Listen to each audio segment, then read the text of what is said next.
ప్రకృతి సౌందర్యానికి నెలవైన అరకులోయ అందాలను వర్ణించాలంటే అక్షరం పులకిస్తుంది. మంచు దుప్పటి కప్పుకున్న గిరుల సోయగాలు, చినుకు తడికి మెరిసిపోయే పచ్చదనం, గిరిజన జీవన విధానాన్ని ప్రతిబింబించే పోడు వ్యవసాయ పద్ధతులు, ఇలా చెప్పుకుంటూ పోతే ఎన్నో ప్రత్యేకతలు, మరెన్నో విశేషాలు. మరుపురాని అనుభూతులను పంచే పర్యాటక స్వర్గధామం అరకులోయ అని చెప్పడంలో ఎంత మాత్రం అతిశయోక్తి లేదు. కుటుంబంతో కలిసి సంతోషంగా హాలిడేస్ ను ఆస్వాదించేందుకు దీనికి మించిన ప్రదేశం ఆంధ్రప్రదేశ్ రాష్ట్రంలో మరొకటి లేదనే చెప్పాలి.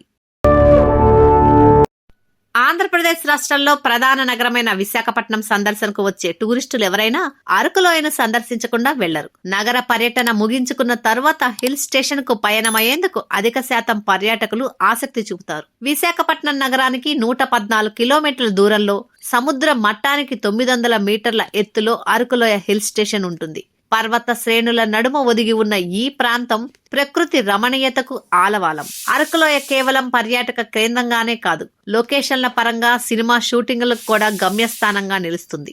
సెప్టెంబర్, అక్టోబర్ నుంచి ఫిబ్రవరి వరకు అరకు వ్యాలీ పర్యాటకులకు కనువిందు చేస్తుంది. ఈ నెలల్లో వెళ్తేనే అరకు అందాలని తనివి తీరా చూడొచ్చు. అరకులోయల అందాలను చూడాలంటే రైలు ప్రయాణం మిస్ కాకండి.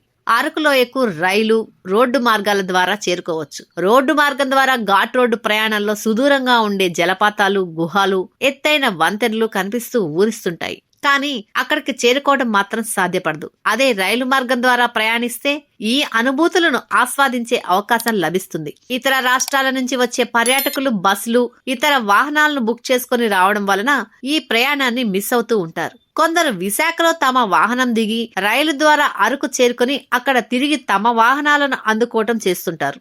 రైలు ప్రయాణాన్ని మిస్ కాకూడదనుకుంటే ఇది ఒక చక్కని ఐడియా. కిరణ్డూర్ వెళ్లే రైలు విశాఖపట్నం స్టేషన్ నుంచి ప్రతిరోజు ఉదయం 7:10 బయలుదేరుతుంది. 4 గంటల ప్రయాణం తర్వాత 11:30 అరకు చేరుతుంది.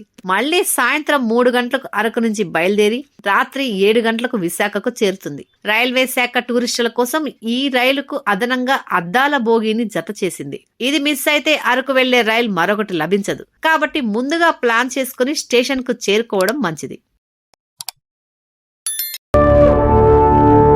బొర్రా గుహల విషయానికొస్తే అరకులోయ పర్యటనకు వెళ్లే టూరిస్టులు తప్పక చూడాల్సిన ప్రదేశం బొర్రా గుహలు. ప్రకృతి చిత్రించిన ఈ అద్భుతం సుమారు 10 లక్షల ఏళ్ల క్రితం ఏర్పడినదని శాస్త్రవేత్తలు చెబుతున్నారు. బ్రిటిష్ భౌగోళిక శాస్త్రవేత్త విలియం కింగ్ 1807 సంవత్సరంలో బొర్రా గుహలను కనుగొన్నారు. ఇక్కడ సుమారు 50,000 సంవత్సరాల నాటి రాతి పనిముట్లు దొరకడంతో ఇక్కడ ఆది మానవులు జీవించేవారని శాస్త్రవేత్తలు నిర్ధారణకు వచ్చారు. ఏపీ పర్యాటక శాఖ 1990లో ఈ గుహలను తమ అధీనంలోకి తీసుకుని అభివృద్ధి చేసింది. గుహల బయట ఉద్యాన మొక్కల పెంపకం, గుహలను వీక్షించే విధంగా లైట్లను ఏర్పాటు చేశారు. దీంతో బొర్రా గుహలను సందర్శించే పర్యాటకుల సంఖ్య ఏటా గణనీయంగా పెరుగుతుంది. అరకు నుంచి 36 కిలోమీటర్ల దూరంలో బొర్రా గుహలు ఉన్నాయి. విశాఖ నుంచి రైల్లో వచ్చే ప్రయాణికులు బొర్రా స్టేషన్లో దిగి ఇక్కడికి సులభంగా చేరుకోవచ్చు. రోడ్డు మార్గం ద్వారా వచ్చే ప్రయాణికులు ముందుగా బొర్రా గుహలను సందర్శించి అరకు వెళ్లవచ్చు. Madagada hill point. ఇది సుందరమైన ప్రకృతి దృశ్యాలతో ఆహ్లాదకరమైన ప్రదేశం. ఇక్కడ కొండలపై దట్టమైన మేఘాల మధ్య నుండి ఉదయిస్తున్నట్లు అనిపించే సూర్యుడిని చూడటానికి ప్రకృతి ప్రేమికులు ఎక్కువగా వస్తుంటారు. సముద్ర మట్టానికి 3000 అడుగుల ఎత్తులో ఉన్న మడగడ హిల్స్ పర్యాటకులను అమితంగా ఆకర్షిస్తుంది. ఇక్కడ గిరిజన నృత్యం ప్రదర్శిస్తుంటారు. పర్యాటకులకు గిరిజన దుస్తులతో మేకప్ చేసి నృత్యం కూడా చేయిస్తారు. దట్టమైన మేఘాలు కొండలపై తేలియాడుతూ చేతితో తాకేంతలా కనువిందు చేస్తాయి. అనంతగిరి వద్ద గాలికొండ వ్యూ పాయింట్ చాలా బాగుంటుంది. రోడ్డు ఇరుకుగా ఉంటుంది. పైగా వాహనాలను నిలుపుకునే ఛాన్స్ ఎక్కువ ఉండదు. కానీ ఈ వ్యూ పాయింట్ నుంచి చూస్తుంటే అరకులోయ అందాలు తలుక్కున మెరుస్తాయి. పర్యాటకులు వ్యూ పాయింట్ వద్ద నిలబడి ఫోటోలు తీసుకునేందుకు ఆసక్తి కనబరుస్తారు. Padmapuram gardens. Araku railway station నుంచి 3 కిలోమీటర్ల దూరంలో పద్మాపురం గార్డెన్స్ ఉంటుంది. అనేక రకాల పుష్పజాతులు, మొక్కలు ఆకట్టుకునే ల్యాండ్ స్కేపింగ్ దీని ప్రత్యేకతలు. సువిశాలమైన గార్డెన్స్ మొత్తం తిరిగేందుకు చిన్న రైలు బండి సదుపాయం కూడా ఇక్కడ ఉంటుంది. అరకు పర్యటనకు వచ్చే టూరిస్టులు కుటుంబంతో సహా వచ్చి సరదాగా గడిపేందుకు ఇది ఒక చక్కని ప్రదేశం. ఇక గిరిజన మ్యూజియం. అరకులోయ కూడల్లో గిరిజన మ్యూజియం ఉంది. ఈ ప్రాంత సంస్కృతి, సాంప్రదాయాల ప్రతిమలు ఆకట్టుకుంటాయి. 2 అంతస్తుల్లో ఏర్పాటు చేసిన గిరిజన మ్యూజియం సందర్శన గిరిపుత్రుల జీవన విధానాన్ని కళ్లకు కడుతుంది. మ్యూజియం ఆవరణలో స్టాల్స్ ద్వారా గిరిజనులు తయారు చేసిన వివిధ వస్తువులు, కాఫీ, తదితర సామాగ్రిని టూరిస్టులు కొనుగోలు చేయవచ్చు. ఇక్కడ ప్రత్యేకత ఏంటంటే అచ్చం గిరిజన మహిళలు నృత్యం చేస్తున్నట్టు బొమ్మలుంటాయి. వీటి మధ్య పర్యాటకులు నిలబడే ఏర్పాటుంటుంది. ఆ బొమ్మల మధ్య నిలబడి ఫోటోలు దిగొచ్చు. ఆ ఫోటో ఎవరు చూసినా చాలు అరకు వెళ్ళొచ్చారా అని ఇట్టే గుర్తుపడతారు. కొన్నేళ్ల క్రితం గిరిజనులు వాటి సంస్కృతి, సాంప్రదాయాలు, రచ్చబండ తీర్పులు, గిరిజన దేవుళ్ల ప్రతిమలు, వారు ఉపయోగించిన పనిముట్లు, వంట సామాగ్రి, వారి జీవన విధానం, వైద్య సేవలు ఇలా ఎన్నో ఇక్కడ పర్యాటకులకు దర్శనమిస్తాయి. చాపరాయి జలపాతం. అరకు నుంచి 16 కిలోమీటర్ల దూరంలో చాపరాయి జలపాతం ఉంది. నీటి ప్రవాహంతో నునుపు దేరాయ అనే విధంగా కనిపించే బండరాళ్లపై జలపాతం ప్రవాహాలు పర్యాటకులను కట్టిపడేస్తాయి. ఇక్కడ ఫోటోలు దిగేందుకు టూరిస్టులు ఎక్కువ ఆసక్తి కనబరుస్తారు. ఇక్కడ జలపాతం నేలపైనే ఉంటుంది. రాతిపై ప్రవహిస్తున్న నీటి ఉధృతిలో పర్యాటకులు దూకటం, కిందకు జారటం అంటే జారుడు బల్ల మాదిరిగా అన్నమాట. ఎంతో ఉత్సాహంగా సందడి చేస్తారు. ముఖ్యంగా ఇక్కడ లభించే బొంగులో చికెన్ మాంసాహార ప్రియులు లొట్టలేసుకుని తింటుంటారు. బొంగులో చికెన్ ను అప్పటికప్పుడే తయారు చేసి వేడివేడిగా అందిస్తారు. ఇక్కడ విషయం, వారు ఉపయోగించే మసాలా ఘాటు కాస్త ఎక్కువగా ఉంటుంది. కాబట్టి ముందుగానే వారికి మనకు ఎలా కావాలో చెప్పాలి. ఆ పక్కనే నిప్పుల్లో కాల్చిన రొయ్యలు, చికెన్ వేడివేడిగా ఉంటాయి. అవి మంచి టేస్ట్ గా కూడా ఉంటాయి.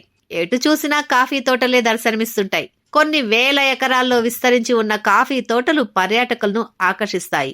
కాఫీ తోటల నడుమ సాగే అరకు ప్రయాణంలో గిరిజనులు తయారు చేసే సహజ సిద్ధ ఉత్పత్తులను కూడా టూరిస్టులు కొనుగోలు చేసుకోవచ్చు. కాఫీ పొడి మొదలుకొని అనేక రకాల వస్తువులను గిరిజనులు విక్రయిస్తుంటారు. మేలు రకమైన తేనె, కాఫీ గింజలు ఇక్కడ ప్రత్యేకతలు. అరకులో స్వచ్ఛమైన తేనె లభిస్తుంది. ప్రత్యేకంగా ఇక్కడ తేనెను కుటీర పరిశ్రమగా ఏర్పాటు చేసుకున్నారు. అరకు నుంచి చాపరాయి వెళ్లే దారిలో ఇవి కనిపిస్తాయి. ఇనుప బాక్సులు వరుసగా పేర్చి రోడ్డు పక్కన కనపడుతూ ఉంటాయి. ఇనుప పెట్టెల్లో తేనె టీగలను ఉంచుతారు. వాటి కింద భాగాన మరో అర ఉంటుంది. అక్కడ తేనెటీగల నుంచి వచ్చే తేనెను సేకరించేందుకు గిన్నె వంటి పాత్ర ఉంటుంది. అంతేకాదు పలు రకాల తేనె కూడా ఇక్కడ దొరుకుతుంది. మనం అడిగితే ఆ బాక్సులను కూడా వ్యాపారులు చూపిస్తారు కూడా. ఇక రోడ్ల విషయానికొస్తే గతంలో కాస్త ఇబ్బందికరంగా ఉన్నా ఇప్పుడు చాలా వరకు బాగానే ఉన్నాయి. అరకు నుంచి పాడేరు జాతీయ రహదారి నిర్మాణంలో ఉండటంతో జాలీగా డ్రైవ్ చేయొచ్చు. అరకు ఘాట్ రోడ్ లో కాస్త జాగ్రత్తగా ఉండాలి. రాత్రిళ్ళు ట్రాఫిక్ తక్కువగా ఉంటుంది. కానీ పగలు మాత్రం ఎప్పుడు ఏ భారీ వాహనం మనకు మలుపుల్లో ఎదురవుతుందో తెలియదు. చిన్న గ్యాప్ లో వాహనాలు తప్పుకొని వెళ్లాల్సి ఉంటుంది. సో రోడ్డు సేఫ్టీ సూత్రాలు పాటిస్తూ వాహనాలను డ్రైవ్ చేయాలి. లేదంటే అరకు లోయ అందాలు దేవుడెరుగు, మనం లోయలోకి పోవడం ఖాయం. అన్నట్లు చెప్పడం మర్చిపోయాం. అరకులో బస చేయాలంటే హోటల్స్, లాడ్జిల్లో ఒక రూల్ ఉంది. ఎప్పుడు మనం రూమ్ తీసుకున్నా సరే ఉదయం 10 గంటలకు ఖాళీ చేయాలంట. అంటే ఉదయం 6 గంటలకు వచ్చినా సరే అదే రూల్. సో ఉదయం 10 గంటలు దాటాక రూమ్ తీసుకుంటే మరుసటి రోజు ఉదయం 10 గంటల వరకు ఉండొచ్చు.